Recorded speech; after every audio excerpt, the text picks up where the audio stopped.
নমস্কার, test paste কুজিনে আপনাকে স্বাগত। যখনই সহজ বা নির্ঝঞ্ঝাটে রান্নাটা সারতে হয়, তখনই ডিমের কথাই মনে পড়ে। ডিম রান্না করা সবচেয়ে সহজ। আজ রান্না করব ঘরোয়া পদ্ধতিতে ডিমের কারি। অল্প উপকরণে দারুণ সুস্বাদু হয়। ডিমের কারি এমন একটি খাবার যে প্রত্যেক রান্নাঘরেই এর বিশেষ স্থান আছে। তবে আমি কিভাবে ডিমের কারি রান্না করি, চলুন একবার রেসিপিটা দেখে নেওয়া যাক। ডিমের কারি রান্না করার জন্য আমি এখানে 6টা ডিম সেদ্ধ করে নিয়েছি। ডিমের খোসা ছাড়িয়ে হাফ করে কেটে নিলাম। আমি এখানে মুরগির ডিম নিয়েছি। হাঁসের ডিম বা মুরগির ডিম যার যেমন পছন্দ সে সেটা নেবে। এই কারিটাতে বিশেষ কোনো মশলা লাগে না। আমি অল্প মশলা প্রথমে একটু রেডি করে নেব। মাঝারি সাইজের একটা পেঁয়াজ বেটে নিয়েছি, সেই পেঁয়াজ বাটাটা একটা বাটিতে আমি নিয়ে নিলাম। নিয়ে নিচ্ছি 1 চামচ আদা বাটা, হাফ চামচ হলুদ গুঁড়ো আর স্বাদ মতো লঙ্কার গুঁড়ো। এই মশলাটাকে আমি ভালো করে মিশিয়ে নেব।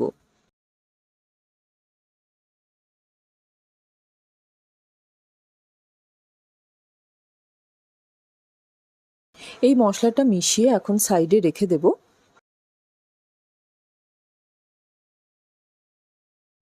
এখানেও আমি একটা মাঝারি সাইজের পেঁয়াজ লম্বা করে কুচিয়ে নিয়েছি। এই ডিমের কারিতে আমি দুটো মাঝারি পেঁয়াজ ব্যবহার করছি দুরকমভাবে। প্রথমে কড়াইতে পরিমাণ মতো সর্ষের তেল দিয়ে দিচ্ছি।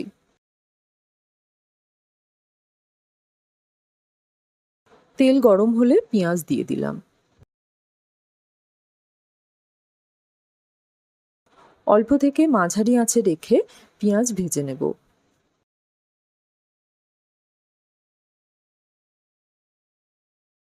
মাঝে মাঝেই নাড়াচাড়া করে দেব যাতে সমস্ত পেঁয়াজ সমানভাবে ভাজা হয়।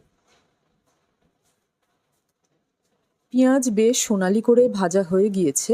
তেল ঝরিয়ে পেঁয়াজ তুলে নিচ্ছি। একটা প্লেটে পেঁয়াজ ভাজাটাকে একটু ছড়িয়ে রেখে দেব। ওই তেলের মধ্যেই দিয়ে দিচ্ছি 1/3 টিস্পুন গোটা জিরে আর একটা শুকনো লঙ্কা। 8 মিনিট মতো মশলাটাকে ভেজে নেব। আর একটু নুন দিয়ে দিলাম। যেহেতু বাটা মশলা দেব, নুন দিলে তেলটা আর ছেটকায় না। পেঁয়াজ, আদা, হলুদ আর লঙ্কার যে মিশ্রণটা বানিয়ে রেখেছিলাম, সেই মশলার মিশ্রণটা দিয়ে দিলাম। মাঝারি আঁচে রেখে মশলাটাকে ভেজে নেব। পেঁয়াজ ভাজা হতে যা সময় লাগে, এছাড়া রান্নাটা হতে খুবই কম সময় লাগে। পেঁয়াজ বাটাটাকে একটু কষিয়ে নেব যতক্ষণ না পেঁয়াজের কাঁচা গন্ধটা চলে যায় আর মশলাটা থেকে তেল ছেড়ে আসে।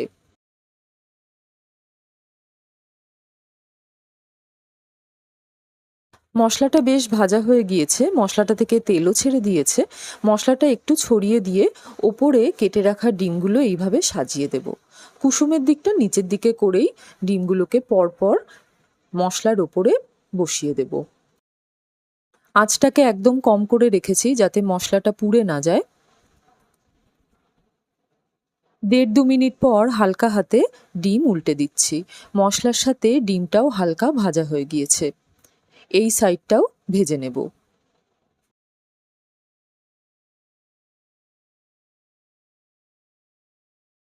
মশলার সাথে ডিমটাও হালকা ভাজা হয়ে গিয়েছে। এখন গ্রেভি করার জন্যে গরম জল দিয়ে দিচ্ছি।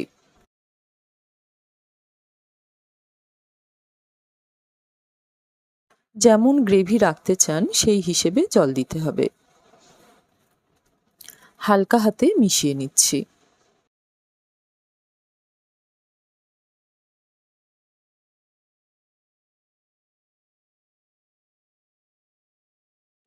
পরিমাণ মতো জল দিয়ে দিলাম। প্রথমে অল্প নুন দেওয়া ছিল, এখন বাকি নুনটা দিয়ে দিচ্ছি। গ্রেভিটা ফুটতে শুরু করলে যে পেঁয়াজটা ভেজে তুলে রেখেছিলাম, সেই ভাজা পেঁয়াজের থেকে অল্প রেখে দিয়ে বাকি পেঁয়াজটা দিয়ে দিচ্ছি। আঁচটা মাঝারিতে রেখে গ্রেভিটা ঘন হওয়া পর্যন্ত ফুটিয়ে নেব। গরম মশলা বা অন্য কোনো মশলার প্রয়োজন হয় না, এটা এমনিতেই এত সুস্বাদু হয়। তাড়াহুড়োর সময় এমন একটা ডিমের কারি থাকলে দিব্যি ভাত খাওয়া হয়ে যায়। গ্রেভিটা ফুটে বেশ ঘন হয়ে গিয়েছে আর তেলটাও সেপারেট হয়ে গিয়েছে। এখন গ্যাস অফ করে নামিয়ে 5 মিনিট রেখে দিলেই পরিবেশন করার জন্যে তৈরি। যে ভাজা পেঁয়াজটা রেখে দিয়েছিলাম সেটা ওপর থেকে দিয়ে নামিয়ে নেব। কত সহজে তৈরি হয়ে গেল ডিমের কারি। এভাবে যদি আগে না বানিয়ে থাকেন একবার ট্রাই করে দেখতে পারেন। আশা করি ভালো লাগবে। ভিডিও ভালো লাগলে ভিডিওটিকে লাইক ও শেয়ার করবেন আর চ্যানেলটিকে সাবস্ক্রাইব করতে ভুলবেন না। আবার দেখা হচ্ছে পরের ভিডিওতে। ভালো থাকবেন। ধন্যবাদ।